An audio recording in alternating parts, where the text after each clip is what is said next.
Audio Jungle. Pertanyaan yang berikutnya, pertanyaan yang nomor 5, datang dari Anissa Kartikasari. Assalamualaikum warahmatullahi wabarakatuh. Izin bertanya Ustazah, apakah hukumnya tidak menagih hutang? Dalam hati saya ikhlas, tapi takut berdosa jika saya tidak mengingatkan mereka yang berhutang untuk membayar hutang. Terima kasih atas jawabannya Ustazah, semoga Ustazah sehat. Jadi gini nih, kalau ada seseorang yang berhutang kepada kita, hutang itu gini, kalau kita berhutang kepada seseorang, kita harus membayar hutang tersebut, teman-teman. Kalau kita nggak bayar hutang itu, ini bisa jadi masalah yang sangat besar bagi kita di akhirat nanti, gitu ya. Kalau kita berhutang, begitu kan? Nah, kalau kita dihutangi oleh orang lain, itu lain lagi, gitu ya. Ini sekarang kepada orang yang berhutang dulu nih. Kalau kita berhutang sama orang lain, teman-teman, kamu harus catat benar-benar hutang kamu tersebut. Dan kamu harus berniat. Kalau kamu berhutang, satu, kamu harus niat, saya akan bayar hutang tersebut. Dan kamu catat hutang itu, gitu ya. Kamu catat hutang kamu tersebut. Kamu juga berniat membayarnya, dan begitu kamu datang kemampuan untuk membayar, segera bayarkan hutangnya. Sebelum nanti setannya itu banyak banget, kayaknya tuh kayak yang daripada bayar hutang, saya mau ini dulu aja. Nah itu kan, itu tuh harus kamu singkirkan, sebab membayar hutang itu hukumnya wajib, teman-teman. Dan itu masalah yang sangat besar sekali buat kamu. Ketika datang seseorang kepada Nabi Muhammad SAW, dia bilang, ya Rasulullah, jika aku berangkat pergi perang, kemudian di perang tersebut aku menghadapi musuh yang sangat kuat, kemudian aku berperang dengannya hingga aku pun tewas di medan peperangan tersebut bersama denganmu. Jadi ini perang barengan sama Nabi Muhammad membela agama Allah, gitu ya. Bukan perang-perang yang sekarang, teman-teman. Kita nggak jelas nih kalau perang yang sekarang ini, gitu ya. Sebab kadang-kadang nih perang gitu kan, ngebelain agama Allah, si orang tersebut merasanya seperti itu. Sementara lawannya juga sama-sama ngerasa sedang ngebela agama Allah Subhanahu wa taala. Nah, ini kan mana satu gitu yang ngebela agama Allah. Akan tapi kalau zaman dulu itu udah pasti tuh, perang-perang yang diikuti oleh Nabi Muhammad itu kan udah pasti ngebelain agama Allah. Dan yang satunya, lawan satunya, itu kan juga merekanya ngerasa benar gitu kalau mereka itu sedang membela pemimpinnya yang sedang memerangi Nabi Muhammad. Begitu kan? Nah itu jadi orang yang perang di zaman Nabi itu udah pasti, kesyahidannya itu udah pasti. Oke, nih sekarang kita kembali lagi ya. Ada orang bertanya, wahai Rasulullah, jika aku pergi perang bersama denganmu, menghadapi seorang musuh yang sangat kejam dan dia sangat kuat, saya menghadapinya dengan tidak gentar sampai kemudian saya terkalahkan olehnya dan saya tewas mati bersimbah darah. Wahai Rasulullah, apa balasan untuk Allah untukku? Apa balasan Allah untukku? Nabi menjawab, Allah mengampuni seluruh dosa-dosamu. Semuanya wahai Rasul? Iya, kata Nabi Muhammad. Yang dulu-dulu juga wahai Rasulullah? Iya, kata Nabi Muhammad. Dia pun senang banget, di jalan tuh. Terima kasih wahai Rasul. Di jalan, Nabi kemudian memanggilnya. Kata Nabi Muhammad, iladain, tunggu dulu, kecuali hutang. Jadi semua dosamu, misalnya anggap zaman dulunya tuh dia pernah ngebunuh orang, zaman dulunya dia anggap pernah misalnya minum minuman keras, zaman dulunya dia pernah zina, zaman dulunya dia pernah masa-masa lalunya dia pernah praktek sihir, apapun aja dari jenis dosa. Ini Nabi Muhammad cerita nih ya, untuk orang yang pergi perang barengan menabi. Perang barengan menabi, dan dia enggak yang males-malesan perangnya, enggak. Dia perang, dia ngadepin musuh yang sangat kuat, kemudian dia meninggal dunia di medan peperangan tersebut kena tikam musuh, teman-teman. Bukan karena kecerobohan dia atau bukan karena kebodohan dia, enggak gitu kan. Kena tebasan musuh yang kuat. Nabi Muhammad bilang, semua dosa-dosamu diampuni Allah Subhanahu wa taala. Dosa kecil, dosa besar semuanya diampuni Allah Subhanahu wa taala. Tapi Nabi kemudian bilang, iladdin, kata Nabi Muhammad, tunggu dulu, kecuali utang. Yang utang tuh kamu mati, gitu kan, bawa utang tersebut, nggak diampuni sama Allah. Nggak diampuni sama Allah, sampai hutang kamu dibayarkan. Di dunia ini sampai hutang kamu dibayarkan. Atau sampai orangnya tersebut ikhlas terhadap hutangnya tersebut.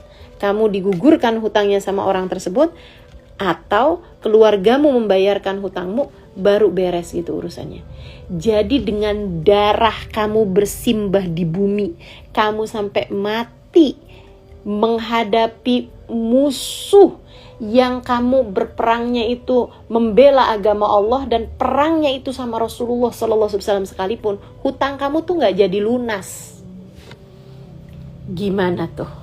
Gitu kan? Jadi bener-bener nih urusan hutang nih.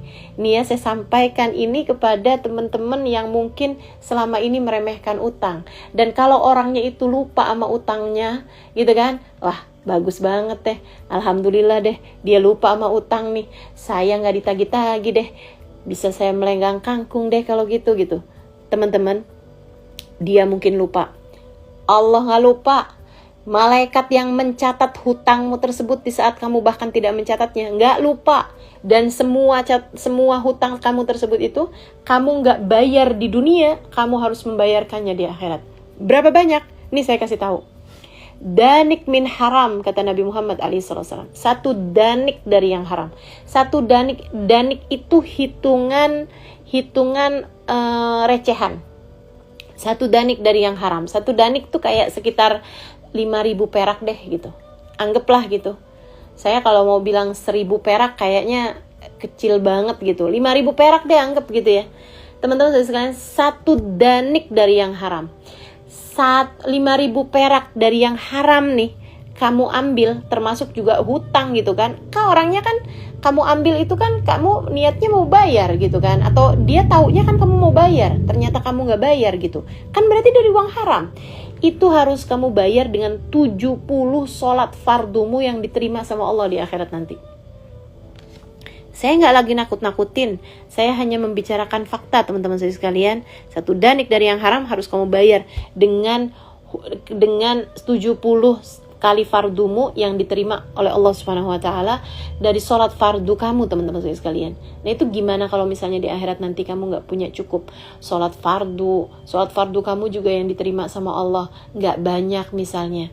Bukankah kamu akan datang sebagai orang fakir, miskin di akhirat nanti? Susah banget loh urusannya di akhirat. Nah, jadi daripada begitu, kalau kamu punya hutang, kamu bayar hutang kamu tersebut, atau kamu minta halal sama orang itu gitu. Kamu minta halal sama orang tersebut. Jangan sampai kamu mati bawa utang. Itu.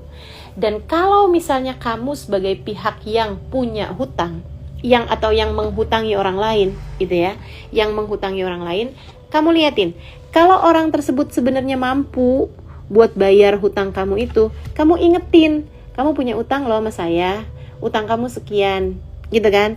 Kadang-kadang orang itu juga lupa. Bisa jadi orang itu lupa gitu. Jadi ingetin. Dan kamu bilangin, saya karena sayang nih, saya ingetin kamu gitu.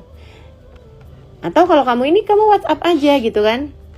Tanggal sekian kamu utang ya. Waktu itu kamu bilang sekian. Kamu kirimin gitu kan. Catatan hutang kamu tersebut itu. Makanya emang teman-teman, sebaiknya hutang itu tercatat. Ya, ada perintahnya tuh di dalam Al-Quran itu, kalau kamu berhutang itu kamu harus catat hutangnya gitu. Kalau kamu sekarang ini kan lebih gampang lagi gitu, dari tulisan WhatsApp aja gitu. Misalnya gitu kan, kalau misalnya ada orang telepon terus minta hutang gitu kan, kamu transfer gitu. Dari transfernya itu aja tuh kamu kirim balik kepada orang tersebut gitu kan, buat ngingetin dia gitu, buat bayar hutang bahwa dia itu masih punya hutang. Nah, kalau misalnya orang tersebut itu memang mau bayar hutang, begitu kan, dia kan akan inget tuh, oh iya ya saya punya hutang, makasih ya udah diingatkan, kan begitu. Tapi kalau misalnya orangnya memang nggak mau bayar hutang, nah itu kan memang berarti orang ini nih memang orang bandel gitu kan. Nah itu orang bandel nih siap-siap tuh sama yang tadi saya sampaikan itu. yaitu orang yang nggak mau bayar hutang di dunia, siap-siap tuh di akhiratnya nanti susah hidup kamu, udah buruan aja, buruan bayarin utang-utang kamu. Mendingan kamu nggak punya tas branded, mendingan kamu nggak punya cincin emas, mendingan kamu nggak punya handphone bagus, daripada kamu punya barang-barang tersebut akan tapi hutang kamu juga banyak sama teman-teman kamu gitu. Ini teman-teman saudara sekalian, nanti bikin kamu itu hidupnya jadi tambah banyak susahnya kalau kamu punya hutang seperti ini. Baik ya. Nah, kelompok kedua, orang memang susah banget nggak bisa bayar hutang. Jadi dia berhutang sama kamu untuk urusan-urusan dunia dia gitu kan. Untuk urusan pokok, urusan kebutuhan dia. Untuk urusan sekolah, untuk urusan misalnya pengobatan gitu ya, dia berhutang sama kamu. Nah, kemudian kamu tagih, ternyata dia itu memang kehidupannya susah, dia memang gak bisa bayar hutangnya. Kamu tagih lagi, berapa waktu lagi, sebulan kemudian misalnya kamu tagih lagi, dia memang dalam keadaan susah dan kamu bisa ngecek dia memang dalam keadaan susah. Nah, kalau untuk yang seperti ini, saya sarankan sama kamu, ikhlaskan saja hutang kamu. Kamu dapat pahala sedekah yang luar biasa besarnya, teman-teman. Kalau kamu bisa menggugurkan hutang atau memaafkan hutang atau menggugurkan hutang dari seseorang yang memang tidak mampu untuk membayarkan hutang kamu tersebut gitu. Yang seperti ini lunasin aja atau gugurin aja. Dan ketika kamu menggugurkannya, kamu sampaikan kepada orangnya, saya udah halalkan ya hutangnya, udah gak usah kepikiran, hutangnya saya gugurkan. Silahkan kalau kamu punya uang untuk kepentingan yang lain aja, dengan ini saya sampaikan bahwa hutang kamu saya gugurkan. Begitu ya. Nah, jadi nih Anissa Kartikasari, kamu pilih aja tuh dari hal-hal tadi ini. Jadi kalau kamu punya teman yang berhutang sama kamu dan kamu ngerasa kalau dia itu kamu halalkan hutangnya, ya kamu sampaikan sama dia gitu. Atau kamu tagih. Jangan enggak dua-duanya. Kamu nagih juga enggak, kamu ingetin hutangnya juga enggak, gitu kan? Kamu ikhlaskan juga enggak. Itu kesian dianya sintar di akhirat gitu. Jadi kamu tagih sebagai bagian dari kamu keluar dari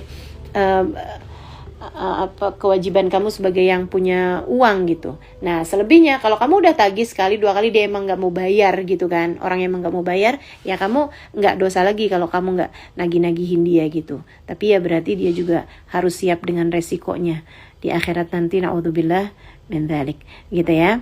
Ini untuk pertanyaan yang ke 5. Kemudian